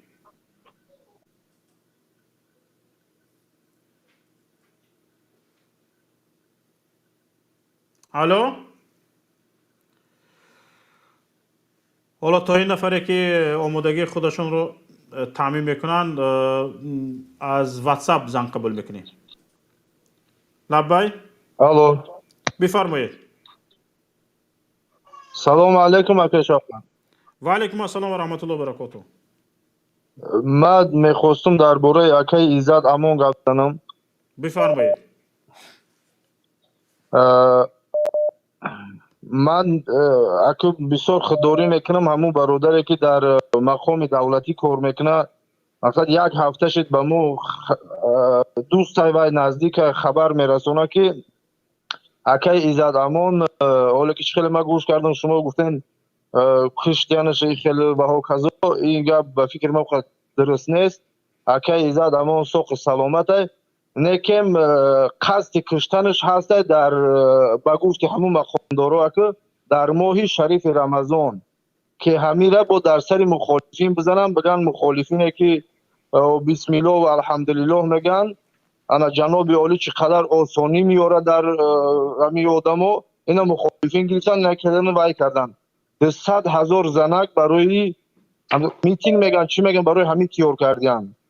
500 تا ملای همون ملای خاکشاپی خچون. بله. به خاطر ناآرام کردن، به خاطر همه آدم هم 200,000 زن 500 تا ملایی که چمچقنما او فقط باید استعفا امام علی رحمان بگن، نه که ویا در اصل آدمای رحمان فهم. بله، یعنی آنها از طرف مخالفین و مهاجرین میبرایند، اما گماشته های خودی رژیم. بله بله بله درست. این خیلی خبرها هم هستن، این خیلی معلومات هم هستن که من 200,000 بودنش رو نمیدونم، شاید 50 نفر 100 نفر یا 1000 نفر باشن. همو قاعده باید یه روز میبرن پامیر، یه روز میبرن دوشنبه، یه روز میبرن کلو، به همین میگردن ناحیه به ناحیه. همین مقصد پروکاسیون خشم کردن میگیرن با گمانه که آدم رحمان و طرف مخالفین چیز مهاجرین نه که ویا آدمای رحمان و فای میتونن به همین راه با یه بار دیگه هم چی مخالفین حزب نهضت اسلامی را که حزب نهضت اسلامی پستین در خوبی مردم بود، در آرامی مردمی تاجیکستان بود، با میخواهند که دوباره سه باره بدنام کنند. بله این گونه خبرها هستند، درست است، لیکن باور ندارم 200,000 نفر باشن، شاید 50 100 نفر 200 نفر خیر باشد 1000 نفر. همین خیلی معلومات رسید. درست است که گویا از همه گوشه و کنار کشور حکومتداران موظف شدند که نماینده های خود را بفرستند در هر حکومت ناحیه، خصوصا شعبه های وزارت کارهای داخلی 3 4 5 6 زن متهم هست تا 10 نفر زنهای متهم هستند، یعنی زنهای گماشته. آنها از دستشان همه چیز میباید به شعبه های وزارت کارهای داخلی ناحیه ها کار میکنند. آنها میتوانند همچون زن فاحشه با آنها خدمت کنند، همچون خبرکش با آنها خدمت کنند، همچون یک افسر خدمت کنند. و این گونه افسرها و این گونه نفرانی که زنهای گماشته در ناحیه ها کار میکنند، حکومت های ناحیه ها وظیفه دار شدند که همه شخصان خود را به مرکز به پایتخت فرستند تا با آنها یک تظاهرات تشکیل کرده شود. از نام مخالفان نه، من معلوماتی که به ما رسیده از نام مهاجران، مادران مهاجر و هاکذاها. و این برای چی است؟ معلوماتی که به ما رسیده است یک کمتر دیگرتر است. این به خاطر یک تظاهرات اداره شونده در پایتخت تشکیل کردن و هیاهو را از نام مهاجرین و مخالفین بلند کردن و 2-3 روز نگاه داشته یا یک روز نگاه داشته 4-5 ساعت اون را خاموش کردن، سرکوب کردن و چشم مهاجران و مخالفان را ترساندن. البته این بسیار فکر کوتاه، بسیار احمقانه گوییم هم می شود اگر دغلی شود هم. اگر چنین باشد من باور ندارم که حکومت تاجیکستان رژیم امروزه تا این حد احمق باشد، اما در تجربه نشان داده است که این کارها را حکومت تاجیکستان کرده است. ما دیدیم چندین زنها را بردن در دیوال نمایندگی سازمان ملل متحد را زدند در تاجیکستان، سازمان امنیت و همکاری اروپا را زدند، به سنگ باران کردند، همین گماشته ها را برده دفتری گفتیم سازمان امنیت و سفارت امریکا را سنگ باران کردند. اینها کردند این احمقی را، از دستشون این گونه احمقی ها میباید، برای همین باور کردن ممکن است. اما من باز هم خوش باوری میکنم، میگویم که تا این حد احمق شدنش به فکرم به واقعیت نزدیک نیست. حالا برادر سعید با سیمای خود سلام علیکم. سلام علیکم. و علیکم السلام و رحمت الله و برکاته. میتونید به سیمایتون برخورد کنید؟ صدا هست؟ بله صداتون هست. که شوکت من نفهمیدم، همه مردم همه میبراین از طرف حکومت میگن شما جنگ میخواهید، شما ما جنگ نمیخواهیم. ما مهاجرا گلدسته قطعی میبراییم، جنگ معلوم میشود. ما سلاح نداریم قطعی. ما دست خالی در گلدسته قطعی میبراییم، فقط استعفای رحمانوف میخواهیم. انا جنگ بعد معلوم میشود از طرف رحمانوف چه خیلی تیرپاران میشود به سوی مهاجران. جنگ ما نمیخواهیم. وقتی که استعفا داد امام علی رحمان را گلدسته باران میکنین؟ همون گلدسته ها رو در سرش میزنه، تای گلدستهش مینه. نه ببینید اینها جنگ میخواهید گفتنشان چی است میدونید؟ این تهدید است. یعنی وقتی که تو آزادی طلب کردی، وقتی که تو پیشرفت ترقیات طلب کردی، حتما تو یعنی باید کشته شوی، باید طرف تو سلاح راست کرده شود. این حکومت همین را با همین گپ ها گفته ایستاده است، لیکن فکر نکرده ایستاده است که وقتی این گونه گپ ها گذشته است، وقتی این گونه گپ ها از بین رفته است، مردم وقت حضور شما به یک جمله خوب فکرتون رو بیان کردید، گفتید ما با گلدسته می رویم. این نشان دهنده به سطح لازمی رسیدنی جهانبینی یک مهاجر است. یعنی یک سر و گردن بالا از همون فکر و اندیشه های خشونت زا است که آنها میگن جنگ میخواهید، سال 92 را میخواهید. وای بس این گپاتون شرمندگی دیگه، این گپاتون به هیچ کار نمیشه. اینها همش کلاورم، مثل همون پیشواشون کلاورم. راست میگه نکی. من این سپیتاکلشون هم میگذرانم، بعد و اسپیتاکلشون ما سرجم گلدسته قطعی میبییم، بعد اسپیتاکلشون سرنگونشون میکنیم به خواست الله انشالله. سلام علیکم. تشکر به شما برادر عزیز. یگان گفتنی دیگر دارید؟ انتخاباتی که ما داریم، انتخاباتی که گذشتن، آزادی با کی زدم ما. تشکر. برادر تاجیکستان گپ زده استادم، معلش بفرمایید گپ زنید. تا امروز که انتخابات های ما شده گذشتن، یگان کاندید از طرفی همون چیز گم، یگان همون وی کاندیدی شناسی همین بین خلق به وی میکردگی نبرومد از پرودفیون کس. یگان کاندیدای میمونن که اون آدما رو یگان کس نمیشناسه، خلق نمیشناسه، چطور با اونها آواز دیان خلق؟ غیر از رحمان و دیگه کسی نشناسید با کی آواز میده؟ بله. یعنی اینجا حکومت باید بفهمد که دیگه این نیرنگ هایش به هیچ کس پوشیده نیست. عادی ترین مهاجر از این نیرنگ باخبر. یعنی نیرنگی که در سطح حکومت پیاده می شود، عادی ترین مهاجر باخبر است. مگر همین گونه حکومتی رو که یک نیرنگ سیاسی میکند، از همین نیرنگ سیاسیش عادی ترین مهاجر باخبر است، میتوان یک حکومت کارشوی هم گفت؟ صدلف، بیچاره، بی اندیشه، در اونجا اهل فهم وجود ندارد. همین قدر بها دارد این رژیم. خوشبختانه دیدگاه آزاد نداره. بله. خوشبختانه یا اینو چی نامید، بدبختانه یا چی که فکر دارن، دیدگاه آزاد نداریم که روزنامه نگارا در آن آزاد فهمن او سود چی میگود. من این ادوکتی همین وای میکرده چیز میگود، اینش چخیل گپ میزند، چخیل سود میگذرد. یگان بار تاجیکستان با حاضر من نمیدونم که سودایی که همین درباره سیاستی دولت میگذرد یگان تاش شده نگذشتن.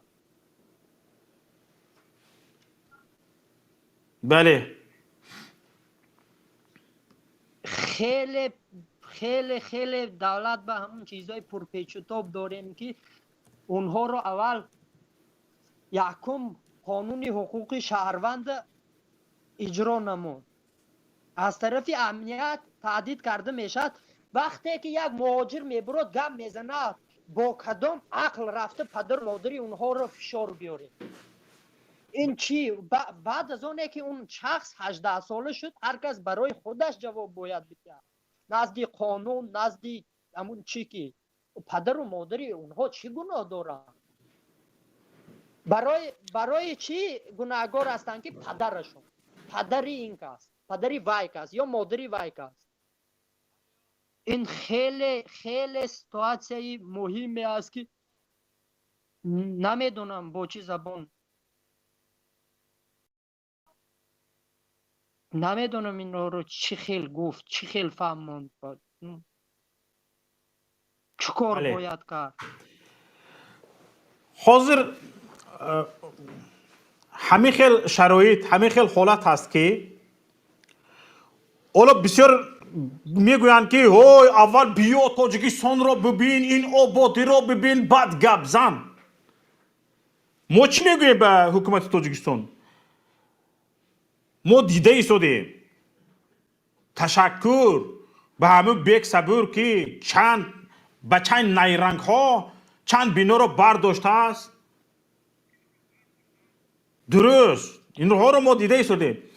лекин муроҷиати мо ба шумо ин аст ки шумо ҳам як бор биёед ба ҳоли муҳоҷир нигоҳ кунед, муҳоҷиронро бубинед. имрӯза муҳоҷири 10 сол пештара не. имрӯза муҳоҷир агарчанде кӯчарӯ баст, ҳамин муҳоҷири кӯчарӯ фаҳмишаш аз фаҳмиши президент боло аст, имрӯз аз фаҳмиши Имомалӣ Раҳмон боло аст. ба ин тан медиҳед як бор биёед бо муҳоҷирон суҳбат кунед. шумо дар дохили кабинетатон нишастаед, намедонед ки дар дунё чӣ гузашта истодааст. як бор аз дохили кабинет баро биё садақотат шавам, бо муҳоҷирон вохӯрӣ кун. ҳамин иззат амон бо муҳоҷир вохӯр гуфт, ба сараш балоро овардед. аммо ин ба фоидаи шумо буд. муҳоҷирро медидед, ақлу заковаташро медидед, гапзаниашро медидед, ҷаҳонбиниашро медидед, чунон худатонро бечора дар пеши муҳоҷир ҳис мекардед ки ба ҳеҷ гуфтор рост намебиёяд. дар пеши кӯчарӯ муҳоҷир дониши сиёсии шумо, дониши ҳуқуқии шумо паст аст. ба ин тан медодед, воқеиятро мешинохтед. ҳеҷ не ақаллан ҳукуматро аз даст надоданӣ бошед ҳам бо воқеият шинос шуда воқеъбинона кор мекардед. намекунед. Ки гунаҳгор аст? миллат. баъд миллатро шумо мехоҳед саркӯб шавад, ба ҷанг таҳдид мекунед. инҷо як чизи дигареро таҳкид кардан мумкин аст ки унҷо муҳоҷирон хеле саҳми худро гузаштагӣ барои пешравии ҳамин давлату ҳамин ҳар як корхонае ки соҳибкор аз тарафи Россия мебиёд имрӯз месозад, барои 30 нафар, барои 15 нафар, барои 20 нафар ҷои кор таъмин мекунад. ин соҳибкор аст, ин муҳоҷир аст. инҷо 45% ваи ВВП Тоҷикистон бинед 45%аш аз тарафи муҳоҷирин мебиёд. аз дигар кишвар унҷо маҷмӯи маҳсулоти дохилӣ чарх намегира ҳамаи ва ҳукуматдорон шунида истодаед як муҳоҷир дар бораи маҷмӯи маҳсулоти дохилӣ гап зада истодааст. чанд фоиз буданашро медонад, чанд нафарат медонид дар ҳукумат. маҷмӯи маҳсулоти дохилӣ чӣ гуфтани гап аст? чанд фоизашро пули муҳоҷир ташкил медиҳад? чанд нафар ҳукуматдор медонад амиро?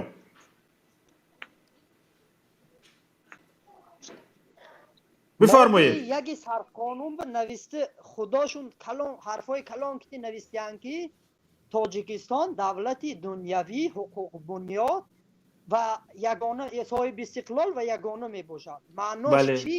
маънои ҳуқуқбунёд ӯ ҳуқуқи ҳар як шаҳрванди Тоҷикистон, на аз он ки он вазифа дорад ё надорад, ӯ баробар бояд бошад. бале унҷа худаш навистагӣ моддаи як ҳамун саҳифаи якуми сарқонуни кишвар навистиянд ки ана ин хел давлатдории мо ана ин хел. ташаккур ба шумо бародар. навбатро ба дигарон диҳем. инҷо 2 нафар номашонро муҳоҷир навистаанд. хар як нафаратон садо баланд кунед. чӣ? ман як бори дигар саломи хешро ба ҳамаи ҳамватанони хеш мерасонам. обод бошед. ташаккур ба шумо бародар. саломат бошед. як нафари дигар заҳматкаш бо симои худашон баромадаанд. бифармоед.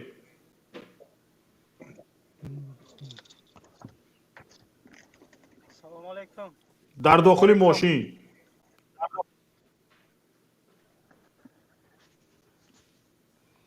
گپ زنید.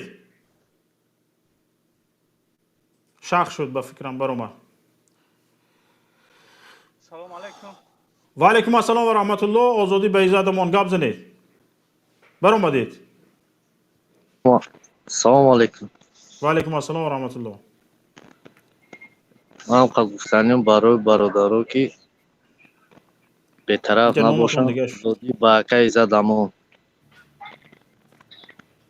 تشکر.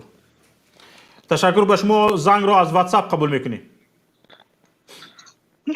میخواهم که هر یک و یگانه شما را برای چی عزت امان را بردن تاجیکستان. فقط دلیل شد دارم برادران. برای بردن که وارخ را از دست بدهیم. وارخ را بعد شما دیهنده باشین. وای گفتی من آدم هسته که آدم حتی دولت تنشید میکنم میرم آدم که ما میان ما مستحکم بانه وارخ نمیدهیم.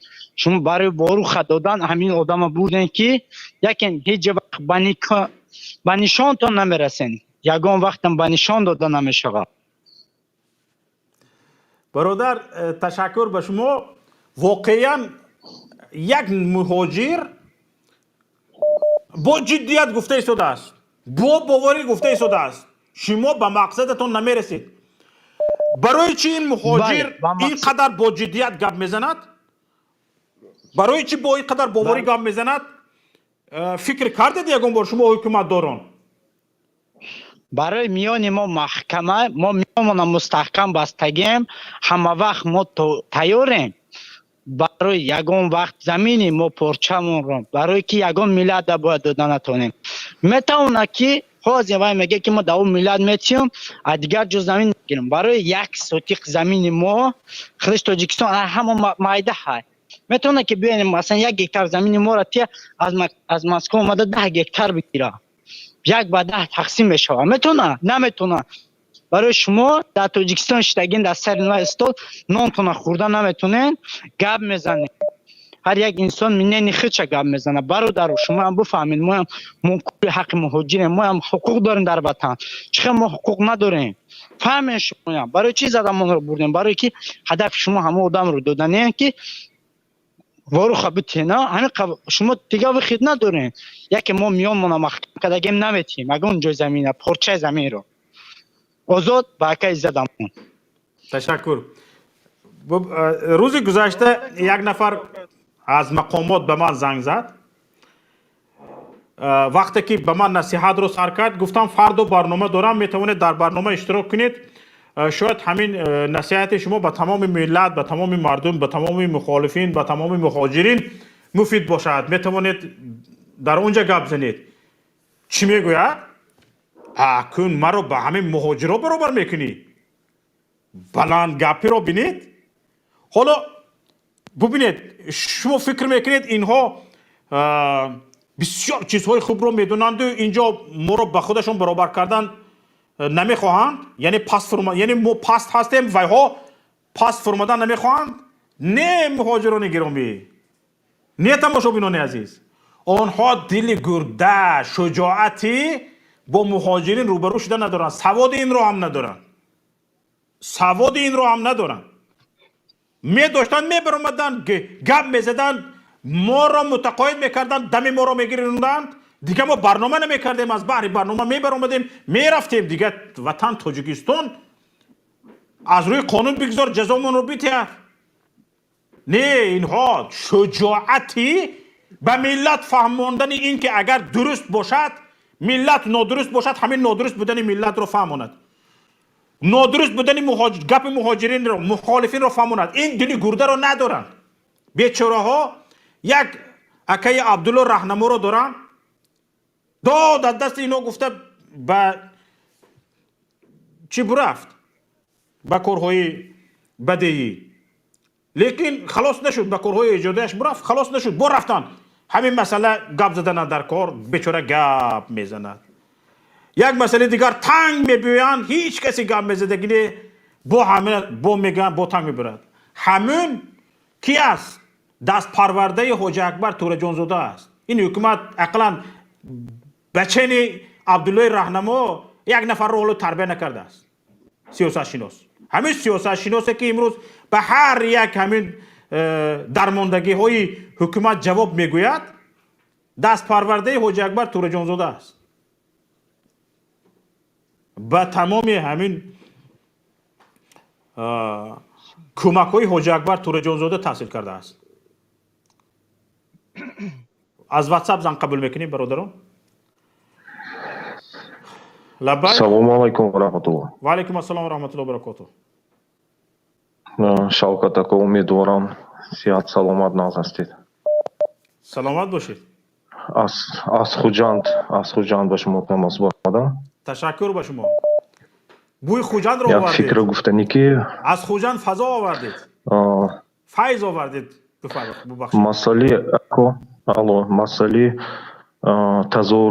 تظاهرات عمومی فکرم به حالی کمتر بر وقت لیکن به یک چند نقطه شما خودتون هم تاکید کرده بودید که همین یک نقطه مهم این بایکوت بله بایکوت عمومی مال و ثروت و ملک و همون چیزی که هست همین اویلنده همون یکم بایکوت کردن در کار دویمش مهمش این که مهاجران تا چند درجه توانند همون انتقالی مبلغ‌هاشون رو کمتر کنند همین گوییم نان و نمکی خانه‌شان برسد بس خانه خرید خانه پوشی ریمونت ماشین خرید این خیلی کارهای حاضر این ضرورتش نیست همین خیلی چیز خوبه با عاقب‌تر انداخته شود بله همین تو چی اندازه پست برند انتقالی مبلغ خوب میشد بعد سونی یک مقاله های Рустова разделяй и властвуй بله анами разделяй и властвуй худи ҳамин сари оливу мебиёд ваҳо ки бепул мемонанд онҳо бо пулои калонба одат кардагӣ сари якдигишонро хӯрдан медаранд بله мисол ба вақте ки бюджет танқисӣ мекашад мумкин раиси ҷумҳур оилаш ба зердастонашо фармон метиҳад ки аз афшорҳо пулое гардонтон инҷиве номаш чӣ кунтон инвеститсия بله ҳамун момент ҳамун ҳолатҳо сони ва оила аз чӣ гӯем подчинение ё аз ба тоҷикӣ чӣ мешавад да мутобиқа яъни норозигӣ байни худашон баён розӣ намешаванд пулҳои калона аз нав боз пас овардан ба розӣ намешаванду ҳамин хуни адригишонро баъд ҳамун хӯрданро сар мекунанд بله واقعا درست است لیکن برادر ببینید شما گفتید که مردم حال پخته رسیدگی به همین گپتان رو سر کردید این از کجا شهادت میدهد این از اون شهادت میدهد که مهاجران دیده ایستاده‌اند چه حال شده ایستاده است در روسیه خود روسیه در یک انزوای سیاسی قرار گرفته ایستاده است اروپا تحریمش کردگی است با آمریکا مناسبت خوب ندارد و بسیار در یک انزوای هم سیاسی و هم اقتصادی قرار گرفته ایستاده است البته و این خودی کرونا ویروس هم کار خودش رو کرد در روسیه مثلا اکثریت مهاجران قریب که از بیکاری رنج میکشند